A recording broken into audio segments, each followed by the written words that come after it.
Welcome to today's Explainer. We're going to explore a truly fascinating premise drawn directly from ancient Indian texts. We typically think of ancient mantras, specifically things like the Gayatri Mantra, as purely religious prayers, right? Like spiritual pleas. But the source material we're looking at today presents a completely different paradigm. It suggests that these ancient chants are not just poetry, but rather highly sophisticated acoustic tools. We're going to look at how these texts describe sound not just as a way to communicate, but as a literal physical force capable of altering the human body and the universe itself.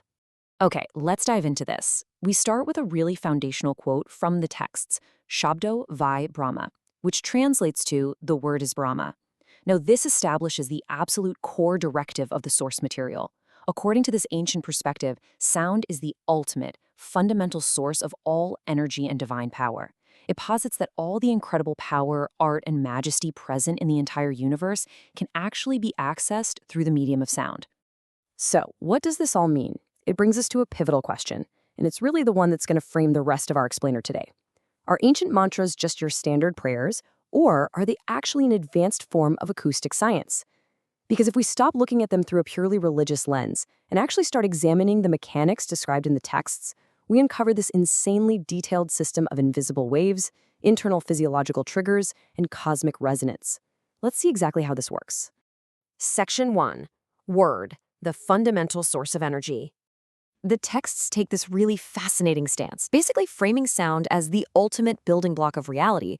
It actually views the human mind itself as a high-level application of word power, and it specifically highlights one chant above all others, the Gayatri Mantra.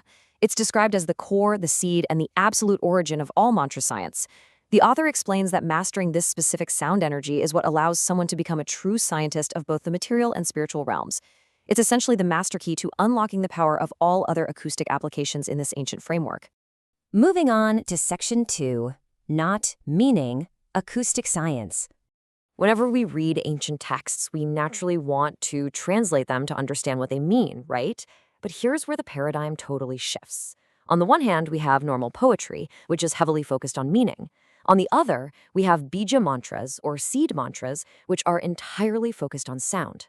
The author asks this brilliant rhetorical question. The literal translation of the Gayatri Mantra is essentially just a simple request for good intellect. If that's the only goal, why not just read a regular poem in your native language that asks for the exact same thing? I mean, why wouldn't that work just as well? Well, the answer provided is that mantras are purely about vibratory acoustics, not the dictionary definition of the words.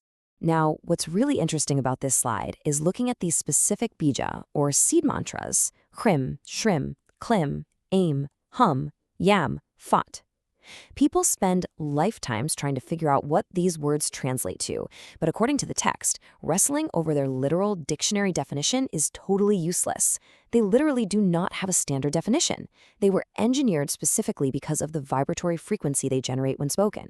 Their entire existence is dedicated to creating a specific level of kinetic energy in the physical and subtle environment. Section 3. Bridge and Rhythmic Steps. So, if the power is in the vibration, how exactly is it applied? Well, through rhythm and resonance. To create this energy, the chanting has to follow a highly specific pattern. The texts define 3 states, udatta, anudatta, and sfarita. These are specific sequences of low, high, and medium pitches. By modulating the voice precisely through these pitches, it creates an active flow of power. The text actually compares these invisible sound waves to deep ocean currents or the varying layers of wind in our atmosphere. It's a highly targeted, moving stream of energy. To illustrate how powerful this invisible rhythm can be, the author leans heavily into a very vivid, real-world metaphor. Think about it like this. Step 1. Imagine soldiers marching in perfect unison across a bridge. Step 2. Their perfectly rhythmic footfalls create a unified frequency. And step 3, that combined accumulating resonance builds such an undeniable physical force that the bridge can literally crack and collapse under the invisible weight of the vibration. The text argues that the rhythmic chanting of a mantra works exactly the same way, building massive, accumulating physical force. Ultimately, it's all about continuous rhythmic friction. Just as turning the wheel of a dynamo generates electricity, or even just rapidly rubbing your hands together creates physical heat, the continuous friction of sound waves inside the body generates literal heat and energy. According to the source, this energetic friction is exactly what awakens dormant glands, subtle energy centers, and what the texts refer to as chakras within the human body. Section 4. The body as a typewriter. And this brilliantly illustrates how the external act of speaking maps directly to profound internal physiological changes. The author asks us to imagine the human body as a complex typewriter. When you pronounce a mantra, the specific movements of your tongue and lips are like pressing the keys. This mechanical action physically triggers the delicate levers of your nervous system. Finally, the letter that gets printed on the paper is, in this analogy, the awakening of an internal chakra or a dormant gland. It's a direct mechanical chain reaction right from the mouth to the deep, subtle body. Section 5. Supersonic waves. So we've looked at the internal human body, but what about the macro-level universe? The author impartially points out a fundamental limitation here: human hearing. We have an incredibly limited biological range, but a properly chanted mantra is equated to an endless ocean of supersonic frequencies. These are vast, invisible, and immensely powerful waves that exist completely beyond our ability to hear, yet they continuously impact the environment around us. 186,000 miles per second. That is incredibly fast. This is the speed of electromagnetic waves. The text explains that just as these waves can carry a radio broadcast across the entire globe in an instant, a mantra, when combined with absolute willpower and concentration, acts as a worldwide broadcast. It rides on these supersonic frequencies, impacting the subtle atmosphere of the entire planet at lightning speed. To put that into perspective, the text further supports this by pointing to modern medical lasers. Invisible waves of light, when intensely concentrated, can literally cut through solid iron plates or perform the most delicate, microscopic eye surgeries.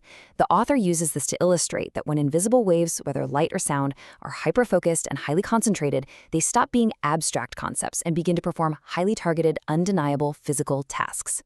Section 6. Mantras beyond science.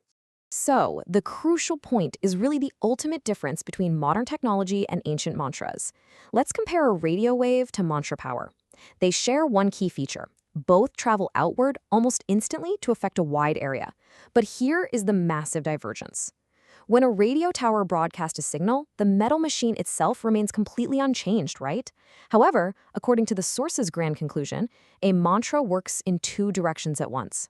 It transmits power outward into the universe, but the kinetic friction of that sound, simultaneously, physically and spiritually, transforms the biology and personality of the chanter. The machine itself is actually upgraded by the broadcast. Which leaves us with this final, incredibly provocative thought to ponder. We've just explored a textual framework where sound is an invisible supersonic force capable of breaking bridges, generating physical heat, and awakening dormant internal systems. So the text ultimately asks us to reflect. If sound is truly this powerful, and if it transforms the transmitter, if sound can change the universe, what are your daily words and vibrations creating inside you? It's a really fascinating lens through which to view something as simple as our own speech. Thank you so much for joining me for this explainer, and keep exploring.